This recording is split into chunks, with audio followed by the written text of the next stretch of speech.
인터밀란은 2010년 트래블 이후 긴 암흑기를 겪었습니다.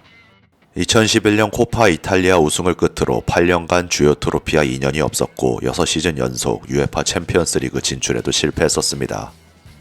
이런 침체기를 끝내기 위해 2017년 루치아노 스팔레티 감독이 부임했고 17-18 시즌 리그 4위를 차지하며 마침내 18-19 시즌부터 챔피언스 리그 무대로 복귀했습니다. 스팔레티 감독 재임 시절 구단은 재정적 제약 속에서도 꾸준히 전력을 보강했습니다. 2018년 여름에 아르헨티나 유망주 라우타로 마르티네즈를 영입해 공격을 재편하고 수비수 스테판 더프레이를 데려와 수비를 강화했습니다. 또한 AS 로마에서 미드필더 라자 나인골란을 영입하며 즉시 전력을 노렸지만 이 과정에서 유망주 니콜로 자니올로를 내어주는 등 논란도 있었습니다. 18-19 시즌에도 세리에 A 4위를 유지하며 2시즌 연속 챔피언스 리그 진출권을 확보해 팀 제도약의 기반을 다졌습니다. 한편 구단 운영 측면에서는 2018년 말 거물 경영인 주세페 마로타를 신임 CEO로 선임하며 체질 개선을 예고했습니다. 유벤투스 단장으로 팀 부흥을 이끈 마로타는 인테르에서도 저비용 고효율 영입 전략으로 선수단을 재편할 중책을 맡았습니다. 마로타는 유벤투스 시절 폴 포그바, 안드레아 피를로 등을 자유 계약으로 영입했던 경험을 바탕으로 인터밀란을 다시 우승 경쟁에 올려놓겠다는 구상을 밝혔죠.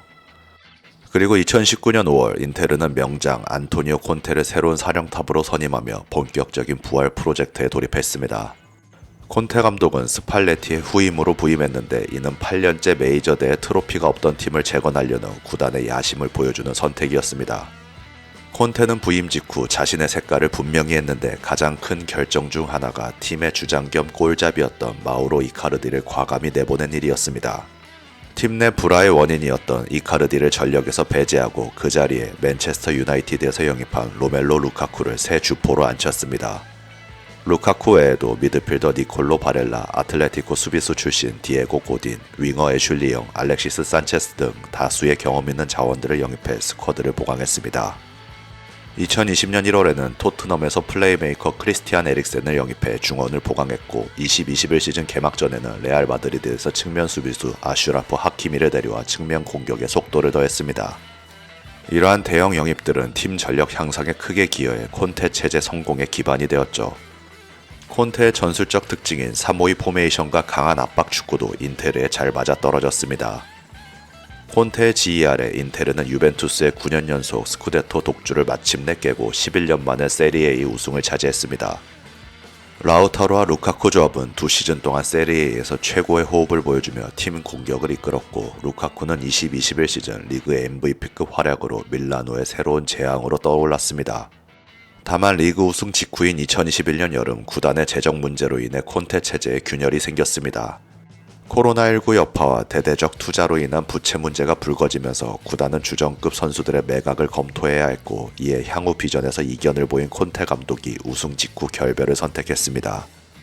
2021년 여름 이적 시장에서는 인테르가 에이스 루카쿠를 1억 유로가 넘는 이적료에 첼시로 판매하고 측면의 핵심이던 하키미도 파리 생제르맹으로 이적시키는 등 큰 출혈을 감내해야 했습니다. 또한 플레이메이커 에릭센이 2021 유로 대회 도중 심정지 사태를 겪어 팀을 떠나면서 공백이 생겼습니다.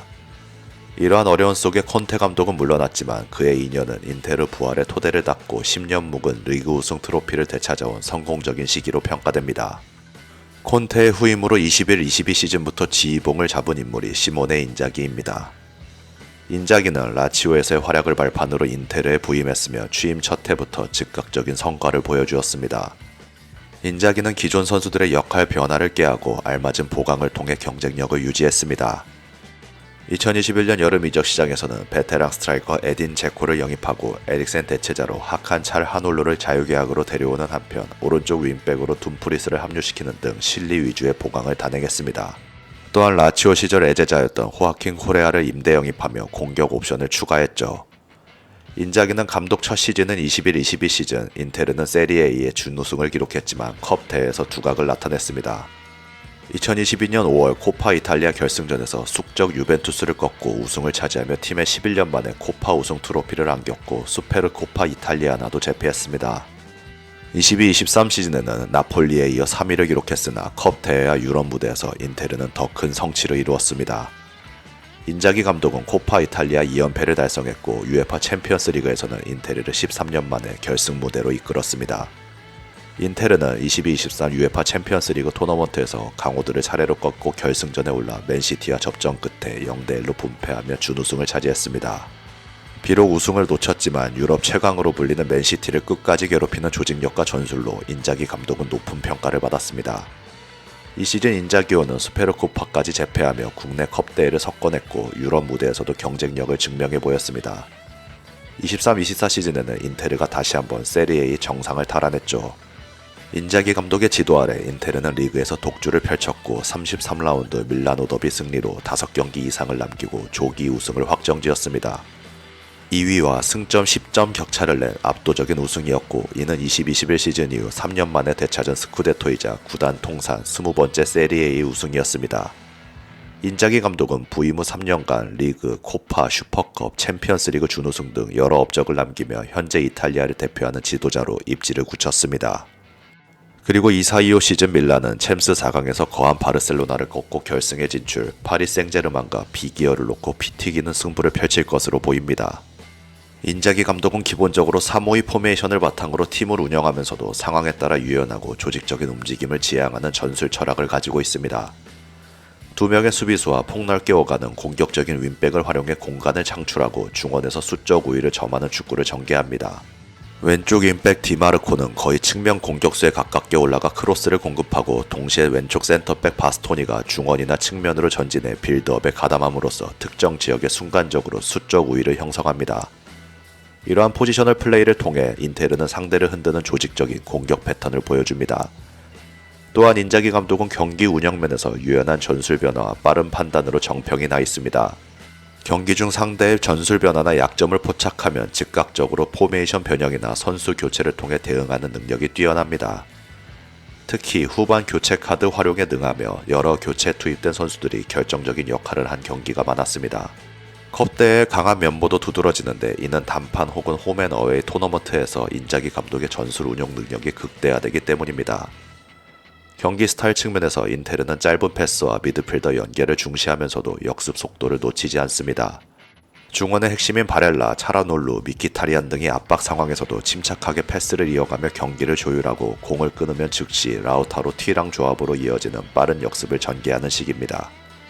인자기 감독은 선수들에게 유기적인 위치 변경을 주문해 공격 시에는 풀백과 미드필더가 유기적으로 움직이며 공간을 창출하고 수비 시에는 5-3-2처럼 윙백들이 수비 라인에 가담해 두 줄 수비를 형성하도록 합니다.